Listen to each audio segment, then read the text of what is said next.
train de ça. Bonjour à tous. Comment? Je monte la voix? Non, tu regardais le bas. Ah, je regarde le Regarde-moi bas. moi. Ah, quand tu fais ça, c'est... Regarde-moi moi. Regarde-toi. Moi oui, parce que ou l'objectif, mais pas plus bas. Vas-y. D'accord. Bonjour à tous et bienvenue dans cette vidéo. Xavier Fouché, naturopathe. Je suis en compagnie de Chantal Dargère, directrice de l'école Univers. Bonjour Chantal. Bonjour Xavier. Dans cette vidéo, nous allons voir qu'est-ce que la naturopathie et surtout qu'est-ce qu'elle peut vous apporter. Et nous aurons également une présentation de l'école Univers d'Argère, de ses spécificités, de ses valeurs, de sa philosophie. Voilà. Alors Chantal, bonjour. Tu es directrice depuis de nombreuses années de l'école d'Argère, anciennement Marchesso. Qu'est-ce que la naturopathie en fait ? La naturopathie, c'est l'art de provoquer l'auto-guérison à l'aide de 10 techniques et 3 cures fondamentales à travers le tempérament et 4 corps énergétiques. D'accord. Dans le courant de... est-ce que l'école a évolué dans son enseignement? Est-ce qu'elle a gardé les mêmes valeurs?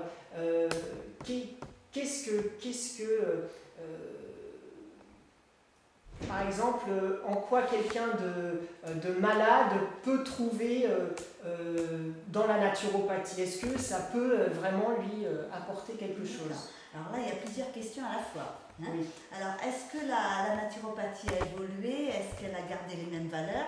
Alors, elle a gardé les mêmes valeurs, puisque nous représentons l'école mère, l'école du fondateur, et nous avons envie de garder les valeurs de la naturopathie. Est-ce qu'elle a évolué? Elle s'est élargie, c'est-à-dire que sur cet enseignement de base que nous avons vraiment gardé en totalité, nous avons largement élargi tout le programme de formation, puisque à l'époque où j'ai suivi la formation auprès du fondateur, Pierre-Valentin Marchesso, la formation était de 250 heures. Maintenant, le cursus complet est passé à 1200 heures, donc évidemment, il y a un contenu qui est beaucoup plus important, mais toujours qui vient se reposer sur ces bases fondamentales de la naturopathie. Alors, est-ce que cet enseignement peut être bénéfique à une personne malade? C'était, il me semble, la question. Bien sûr, puisque M.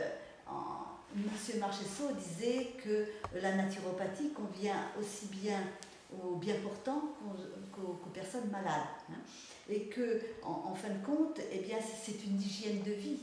Et cette hygiène de vie, elle va automatiquement favoriser le maintien de la santé, mais également le retour à la santé. Donc elle convient effectivement parfaitement aux personnes malades. D'accord. Est-ce que tu pourrais nous donner des détails sur les 10 techniques ou une partie des techniques de la naturopathie, concrètement? Parce que souvent les gens pensent que c'est les plantes, la naturopathie, vous soignez par les plantes. Alors on ne soigne pas, la naturopathie on ne soigne pas, on s'occupe de l'hygiène de vie. Est-ce que tu pourrais nous en dire plus Bien sur sûr. ça? Donc la naturopathie, elle a un cadre. Elle est basée sur 10 techniques, 3 cures, les 7 tempéraments et 4 corps d'énergie, 4 enveloppes énergétiques. Donc tu me sollicites pour les 10 techniques. Il y a parmi ces 10 techniques 4 techniques fondamentales. Il y a la première technique, c'est la bromatologie, l'art de la diététique et de la nutrition. Dans cette technique, elle est très importante. On va veiller d'abord à nettoyer le corps. Et là, c'est toute la diététique qui va servir à ce nettoyage. C'est-à-dire, eh bien, on va restreindre l'alimentation des catégories d'aliments ou même jusqu'à aller à supprimer toute alimentation, qu'elle soit solide ou liquide. C'est par exemple les jeûnes. Ensuite, eh bien, une deuxième technique fondamentale, la biokinésie, hein, ou kinésiologie, hein, c'est toute la technique par l'exercice. Et par biokinésie, eh bien, on entend une synthèse des techniques par l'exercice. Cet exercice va viser avant tout au maintien de la santé, puisque l'homme est mouvement, donc il ne faut pas l'oublier. Et généralement, lorsque l'homme devient malade, on s'aperçoit qu'il est souvent sédentaire. Donc il faut effectivement le remettre en conscience de ses mouvements et de l'importance de mettre dans son quotidien l'exercice. L'exercice qui va avoir pour but de maintenir la santé ou de régénérer les parties du corps qui ne sont pas en très bonne santé. Je pense particulièrement au squelette. Hein. Lorsque effectivement les déformations arrivent, ou lorsque déjà même les premiers symptômes, c'est-à-dire j'ai mal au dos, hein, je ne peux plus tourner mon cou comme je le veux, je sens une difficulté en marchant, etc., etc., eh bien, le mouvement est le bienvenu pour justement retrouver une mobilité. L'exercice a un rôle aussi pour garder la beauté du corps, hein, ou le remodeler. Hein. Donc, c'est tout un ensemble d'exercices qui va veiller à faire tout cela. Hein. Troisième technique importante, c'est l'hydrologie. L'hydrologie, c'est la technique par l'eau, par voie interne, par voie externe. Et vous savez que nous sommes faits à 70 voire 80% de liquide. Et remuer ces liquides va être très important. Et l'eau va, l'eau utilisée par voie externe ou par voie interne, suivant le but que l'on veut atteindre, eh bien, va permettre de remuer ces liquides. Et pour cela, on va utiliser, suivant le tempérament, suivant les saisons, suivant un tas de critères, soit l'eau chaude, soit l'eau tiède, soit l'eau froide, soit l'eau d'une manière générale, soit l'eau d'une manière locale, etc. Tout cela est bien en concordance avec la problématique ou ce que l'on veut obtenir pour la personne. Quatrième technique, c'est la psychologie. La psychologie a deux branches fondamentales.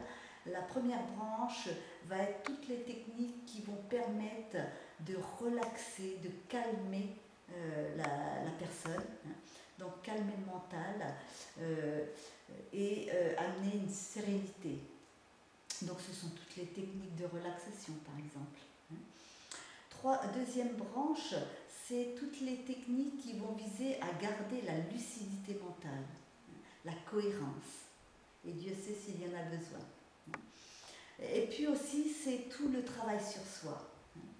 C'est-à-dire, c'est une introspection intérieure pour essayer de mettre en évidence les parties qui viennent nous bloquer, hein, les parties qu'on n'accepte pas en nous. Hein. Et c'est tout un travail d'observation de comment nous vivons, comment nous sentons les choses, comment nous agissons, qu'est-ce que l'on dit, qu'est-ce que l'on fait, etc. Et avec, bien sûr, l'envie de corriger les parties qui ne vont pas. Hein. Et pour amener à nouveau un calme intérieur, une sérénité, une paix intérieure, une facette où on se sent bien, où on sent renaître en nous la joie de vivre, l'amour pour soi, l'amour pour les autres, l'amour tout simplement de tous les êtres qui vivent sur Terre, que ce soit le monde minéral, le monde végétal, le monde animal et bien sûr le monde hominal. Donc un vaste programme et je crois que cette technique va prendre de plus en plus d'importance pour nous mettre en phase avec nous-mêmes et nous faire prendre conscience que la personne la plus importante, c'est nous. Et si nous sommes bien, eh bien, le monde tournera bien également, quoi. Et on va automatiquement rayonner sur le monde extérieur. Donc ça, c'est vraiment une technique très très importante. Maintenant, avec ces 4 techniques de base, eh bien, effectivement, elles vont être souvent de fois suffisantes même à maintenir l'état de santé et l'état de bien-être d'un individu. Mais on peut y adjoindre des techniques dites secondaires, mais qui sont quand même très importantes. D'ailleurs, certaines techniques, elles sont classées secondaires alors qu'elles sont également des techniques majeures. Je pense à la pneumologie. Si on arrête la respiration, eh bien, on arrête la vie. Il y a également l'actinologie, qui est l'art d'amener tout le rayonnement. Hein. C'est la lumière, c'est le soleil, c'est la lune, c'est les couleurs, etc. Donc là aussi, c'est une technique qui est très importante. Ensuite, vous avez par exemple la phytologie. Souvent, effectivement, on nous classe avec cette technique presque unique. La phytologie, eh bien, il y a 3 branches. C'est l'étude des plantes, l'utilisation des plantes, mais vous avez également l'utilisation des huiles essentielles, c'est l'aromathérapie. Et puis vous avez les élixirs floraux. On connaît Bach, mais il y en a bien d'autres, qui ont pour but d'harmoniser les états de conscience et qui vont aider l'individu également à faire émerger un petit peu les émotions et à venir tamponner un petit peu ces ressentis. Donc ils sont utiles aussi. Ensuite, vous avez d'autres techniques comme par exemple la chirologie, qui renferme deux techniques, les manipulations ou mobilisations. Donc c'est l'ostéopathie, c'est la chiropraxie, l'éthiopathie, la discothérapie. Donc vous voyez encore là, il y a toute une gamme de techniques. Alors elle est mise au sein de la naturopathie, tout en sachant qu'on ne va pas avoir le droit d'exercer ces différentes techniques, hein. Mais elle a l'avantage que le professionnel naturopathe va avoir la connaissance de ces techniques et ce professionnel va pouvoir orienter les personnes qui en auront besoin vers les thérapeutes qui seront compétents pour cela. Ensuite, vous avez la technique des massages, donc qui était à l'issue, enfin qui est renfermée dans cette technique de chirologie. Les massages, et bien là aussi, ces massages vont être très importants pour nous apporter le bien-être. Je crois qu'on nous limite à cela, même si ça a bien d'autres possibilités. Mais bon, c'est quelque chose qui est important aussi. Tout ça pour nous aider aussi à faire décrocher l'individu de ses soucis quotidiens et de favoriser l'auto-guérison.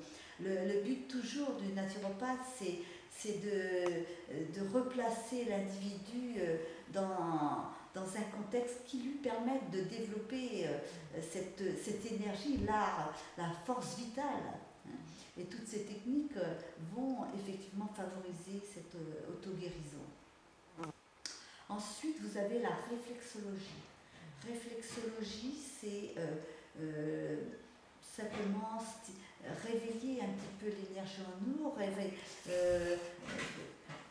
faire fuir les blocages émotionnels, et vous avez là tout un lot de techniques qui va favoriser cette circulation d'énergie. Qu'est-ce qu'il y a encore? La magnétologie. Magnétologie, eh bien, c'est les différents magnétismes.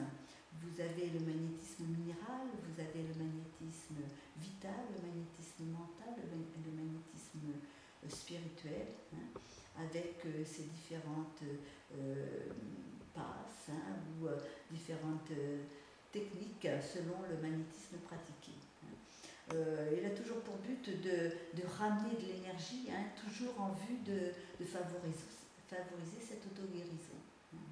Donc je pense avoir fait le tour des techniques. Tout à fait, tout à fait. Merci, merci Chantal. Plus particulièrement pour les élèves qui se posent des questions, hein, quelle école choisir, etc. Est-ce que tu pourrais nous renseigner sur les spécificités de l'enseignement naturopathie, les options, en quelques mots, comment ça se passe, quel climat on trouve à l'école d'Argers-Univers? D'accord. Alors, bon, moi je vais te reprendre sur les termes de ta question parce que pour moi il n'y a pas de spécificité à l'école d'Argers-Univers puisque nous représentons l'école du fondateur. C'est-à-dire que nous voulons et nous tenons à cette authenticité de la naturopathie.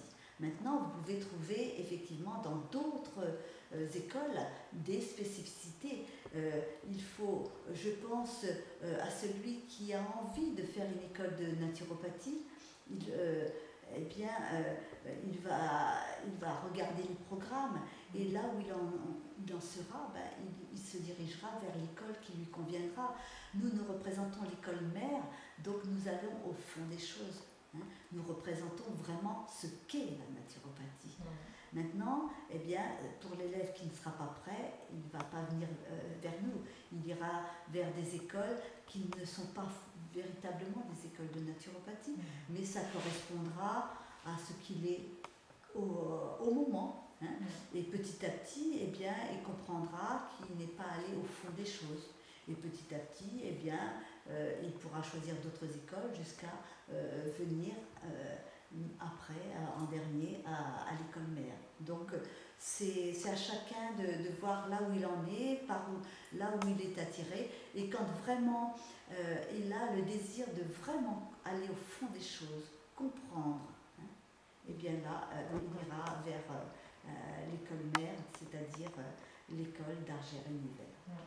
Je vais faire pour ma part un petit témoignage puisque je suis formée par l'école de naturopathie d'Argers-Univers. Hein. Donc ce que je trouve super, c'est qu'on pratique vraiment toutes les techniques, aussi bien en stage en week-end, hein, dans le mois, que l'été en séminaire.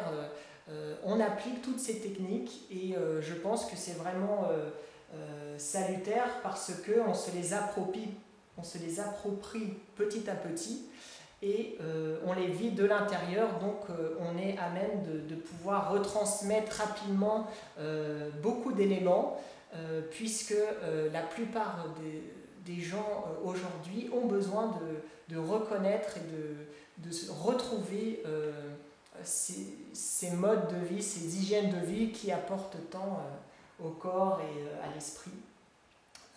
Voilà.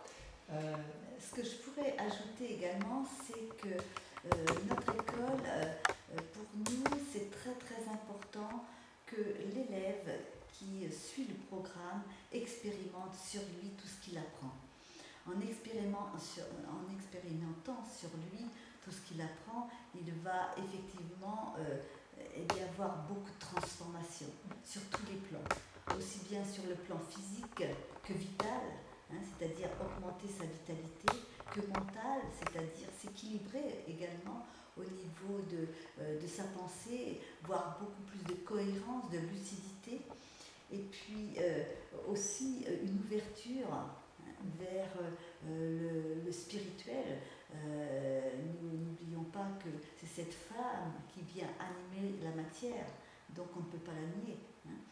Et un élève qui arrive chez nous n'est jamais le même en entrant et en sortant.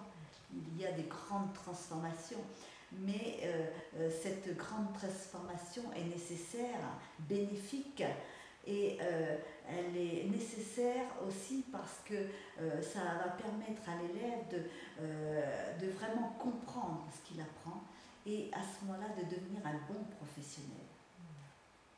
Ça nous tient à cœur, nous, de former des bons professionnels. Merci Chantal pour cette interview. Je vous dis donc à bientôt pour de nouvelles vidéos, pour en apprendre toujours plus sur la naturopathie. Pratiquons et soyons en bonne santé, c'est tellement mieux que d'être malade. Merci Xavier de m'avoir invité.